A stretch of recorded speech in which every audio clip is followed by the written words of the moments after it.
Welcome to The Explainer. Today, we're stepping into an analyst's briefing on the Philippine Air Force. And let me tell you, this is a military service that's right in the middle of one of the most incredible transformations in its entire history.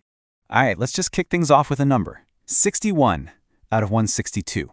That's where the Philippine Air Force stands on the global stage. Now, by itself, that number might not blow you away. But what it really is, it's the starting point for a much bigger story. A story about a force that is completely reinventing itself from the ground up. You see, to really get a handle on all the new planes and equipment they're bringing in, we first have to understand the strategy behind it all. We have to look at the why, the reason for this massive spending and reorganization. And it all boils down to a brand new defense doctrine. And this right here is the cornerstone of everything, the Comprehensive Archipelagic Defense Concept, or CAADC. To put it simply, this is a major strategic shift. It's the Philippines saying, we are going to project our military power well beyond our shores to protect our interests out in our exclusive economic zone. This idea is literally the blueprint for every single thing the Air Force is buying today. And wow, this slide just lays out the change perfectly. For decades, decades, the entire Philippine military was focused inward, on internal security. The new CAD doctrine completely flips that script. It pivots the whole organization to look outward, to focus on external territorial defense. It is a massive, fundamental change in mindset, and that kind of change demands a very, very different kind of Air Force. Okay, so strategy is one thing, but what does that actually look like on the flight line? How does this new doctrine translate into actual hardware? Well, let's take a look inside the modern hangar and see the key assets that are making this new strategy a reality. So here's the 30,000-foot view of the whole fleet. And the first thing that should jump out at you is that wild number right there. Out of 246 total aircraft, a whopping 152 are helicopters. Now that really tells you something, doesn't it? It just screams archipelago. When your country is made up of over 7,000 islands, helicopters aren't a luxury. They are absolutely essential for everything from moving troops to disaster relief. But when we start talking about that new territorial defense mission, this is the tip of the spear. The South Korean-made Ki-FA-50PH Golden Eagle. This slick little jet is the heart and soul of the Philippines' ability to intercept threats at supersonic speed and patrol its vast maritime borders. And let's be clear, this isn't just a fast jet for air shows. It is a genuinely capable platform. Because, as they say, it's what it carries that really counts.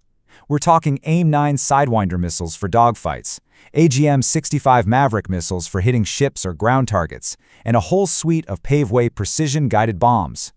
The FA-50 gives the PAF a credible, modern, multi-role combat punch it hasn't had in a very long time. Of course, it's not all about supersonic speed. You need the assets that can get down low and slow to support the troops on the ground. That's where these guys come in. The A-29B Super Tucano is a world-class light attack plane, perfect for close air support. And the T-29B ATAK helicopter?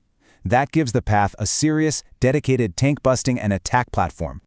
And none of those combat planes fly without a ton of support. These are the workhorses, the unsung heroes of the Air Mobility Command. The legendary C-130 Hercules, the versatile C-295, and the rapidly growing fleet of S-70I Blackhawk helicopters. These are the absolute backbone of the force, moving people, supplies, and aid all across those thousands of islands. It's simple, right? You can't defend what you can't see. That's why a huge part of this modernization is building out their eyes in the sky, their whole intelligence, surveillance, and reconnaissance network. This is a multi-layered system with Israeli-made drones like the Hermes 900 and 450, manned surveillance planes, and, this is key, a growing web of ground-based radars from both Israel and Japan to keep watch over the skies. And remember, air defense isn't just about planes. It's also about what you've got on the ground ready to fire back. The PAF has brought 3 batteries of the Israeli Spider system into service. Think of it like a protective missile bubble, a shield they can place over their most critical air bases and strategic sites to create a layered defense against any incoming threats. Now, if you really want to understand the scale of this change, just look at this. On the left, the old F-5 fighter, a Vietnam-era jet that served until 2005.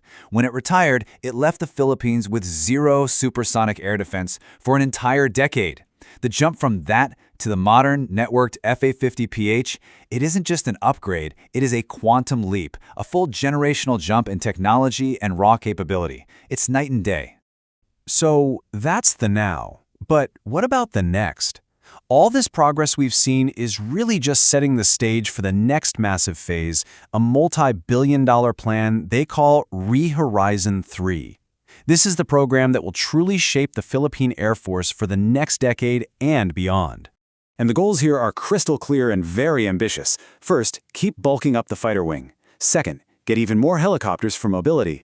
Third, make that surveillance network bigger and better for total awareness. And fourth, this is a new one, acquire a real heavy lift capability, most likely with something beefy like the CH-47 Chinook.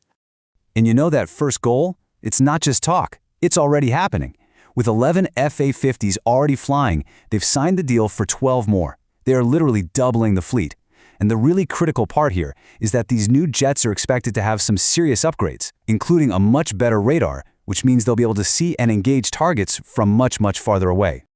Okay, so let's pull all of this together and bring this briefing to a close with a final assessment. We've looked at the strategy, we've seen the hardware they have now, and we've peeked at the shopping list for the future. It's time to weigh all that progress against the challenges that still lie ahead. So here's the final balance sheet. On the plus side, the strengths are undeniable. They have a clear guiding strategy with the KADC, and they're steadily buying modern, capable equipment. But the challenges are just as real. This is still a relatively small force trying to cover a huge amount of territory. And think about this, trying to maintain and sustain a fleet with parts coming from the US, Korea, Brazil, Turkey, and Israel, well, that creates a massive logistical and financial headache. And all of that leaves us with this one final, absolutely critical question. The Philippine Air Force is on a roll. It's modernizing at an impressive speed, making a decisive pivot to defending its territory. But in one of the most complex and rapidly changing geopolitical hotspots on the planet, the real question isn't just about how fast they're improving. It's whether they can improve fast enough to meet the challenges that are just over the horizon.